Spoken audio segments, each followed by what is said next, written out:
Ja, ciao miteinander, da ist wieder euer Bieder von Verlehren. Ja, und dann, weisst, ich bin ja so ein very important person, oder?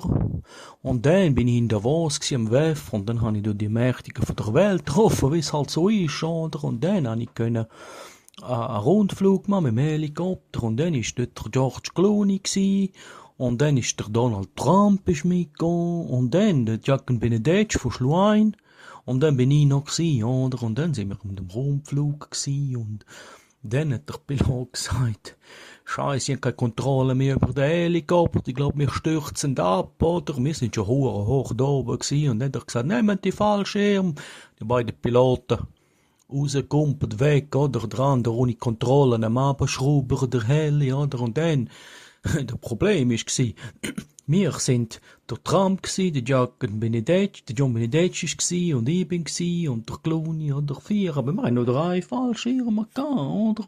Und dann hat der Clooney gesagt, ja, ich bin der schönste Mann der Welt, oder? Ich muss raus, sonst geht nicht ohne mich auf dieser Welt, die Frauen sterben.